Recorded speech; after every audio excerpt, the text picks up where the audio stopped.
কদর কবে হতে পারে, কোন দিন হয়, কবে হওয়ার সম্ভাবনা থাকে।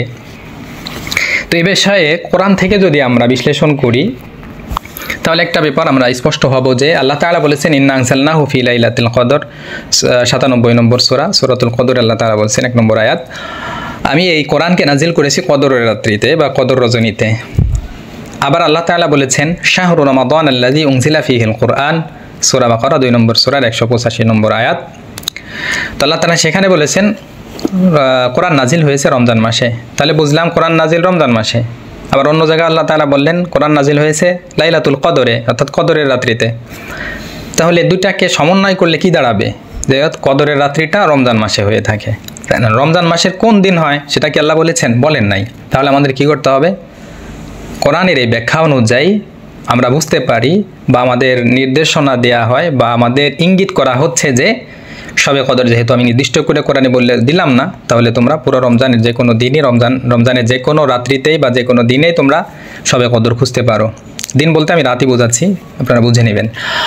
তো পুরো রমজানের জোড় বিজোড় যে কোনো রাত্রিতেই শবে কদর বা লাইলাতুল কদর হয়ে যেতে পারে কোরআনের বিশ্লেষণ অনুযায়ী। অতএব আমাদের পুরো রমজানেই লাইলাতুল কদর বা শবে কদর অনুসন্ধান করতে হবে এবং মাথায় এই চিন্তা রাখতে হবে যে হয়তো আল্লাহ তাআলা আজকে শবে কদরের রাত্রি হিসেবে গ্রহণ করছেন, আমার কিছু ইবাদত করা উচিত, বা ওই নিয়তে 100 বার সুবহানাল্লাহ আলহামদুলিল্লাহ বা কিছু তাসবিহ হলেও পাঠ করা উচিত, কয়েকবার ইস্তেগফার হলেও পাঠ করা উচিত। তাহলে আপনি পুরো রমজানে যদি প্রতি রাতে এই নিয়তটা করে কিছু ইবাদত করেন তাহলে তো আপনি কিছুটা সব পেয়ে যাচ্ছেন এবং শবে কদর হওয়ার সম্ভাবনা যে কোনো রাত্রিতেই থাকুক না কেন আপনার ইবাদত হয়ে যাচ্ছে। তাহলে একটা সম্ভাবনা পেলাম আমরা, পুরো রমজানের যে কোনো দিন বা যে কোনো রাত্রিতেই হতে পারে, জোর বিজোর কোনো বিষয় না। এখন এই ব্যাপারটাকে রাসূলুল্লাহ সাল্লাল্লাহু আলাইহি ওয়াসাল্লাম আবার আমাদের জন্য একটু সহজ করেছেন, আরও সহজ করবেন। তো একটু সহজ কী করেছেন? তিনি বলেছেন তাহাররাউ লাইলাতুল কদরি ফিল উইত্রি মিনাল আশরিল আওয়াখিরি মিন রমাদান, অর্থাৎ তোমরা শবে কদর বা লাইলাতুল কদরটাকে অনুসন্ধান করো, খুঁজো শেষ দশকের বিজোড় রাত্রিগুলোতে। তাহলে আল্লাহ রসুল আমাদের জন্য কি সহজ করলেন? একটু সহজ করলেন যে বাস তাহলে রমজানের প্রথম 20 দিনের চেয়ে একটু বেশি গুরুত্ব দিও শেষ দশকের প্রতি রাত্রে গুরুত্ব দেওয়ার চেয়ে একটু বেশি গুরুত্ব দিও বিজোড় রাত্রিগুলোতে।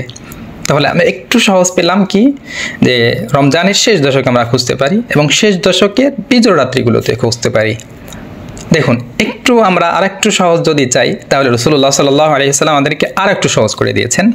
সেটা কি? রাসূলুল্লাহ সাল্লাল্লাহু আলাইহি ওয়াসাল্লাম বলেছেন ফালতামিসুহা ফিত তাসিআতি ওয়াস সাবিআতি ওয়াল খামিসাতি, অর্থাৎ তোমরা এই রাত্রিটিকে লাইলাতুল কদরকে 25তম রাত, 27তম রাত এবং 29তম রাতে, রমজানের 29তম রাত্রে তোমরা এই রাত্রিটাকে অনুসন্ধান করো।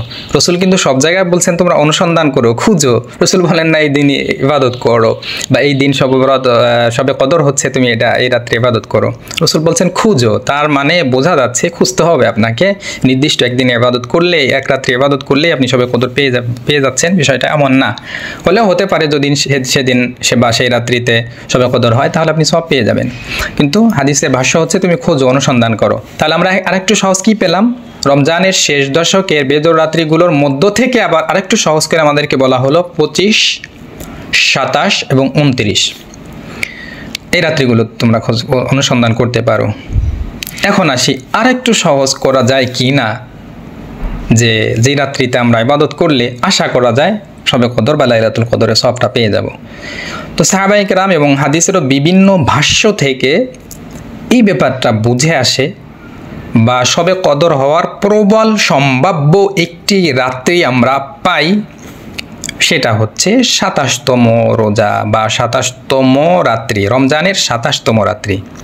তাহলে রমজানের 27তম রাত্রিটা হচ্ছে প্রবল সম্ভাব্য একটি রাত, যে রাতে শবে কদর বা লাইলাতুল কদর হতে পারে। কিন্তু এই কথা কেউ বলতে পারবে না যে রমজানের 27তম রাত্রি হচ্ছে শবে কদর বা লাইলাতুল কদর।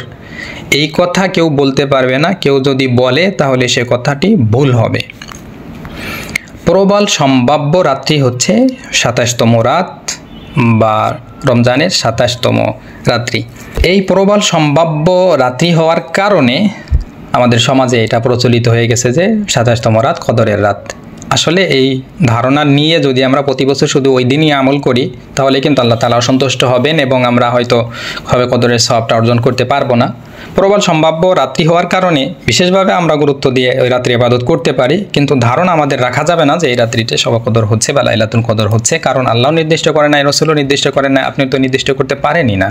কেন আপনি নির্দিষ্ট করবেন? তাহলে লাইলাতুল কদর কবে হবে সে বিষয় নিয়ে আর কোনো কনফিউজ আমাদের থাকার কোনো প্রয়োজনীয়তা আমি দেখছি না।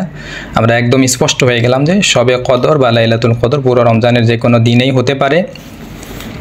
তবে সেটা শেষ দশকের বিজয় রাত্রিগুলোতে আরও বেশি সম্ভাবনা আছে। শেষ দশকের বিজয় রাত্রিগুলোর মধ্যে 25, 27, 29তম রাত্রিগুলো আরও প্রবল সম্ভাবনাময় রাত। তার মধ্য থেকে আবার 27তম রাত্রিটি আরও বেশি সম্ভাব্য রাত, সম্ভাবনা রাত, যে রাতে সবে কদরটা হতে পারে।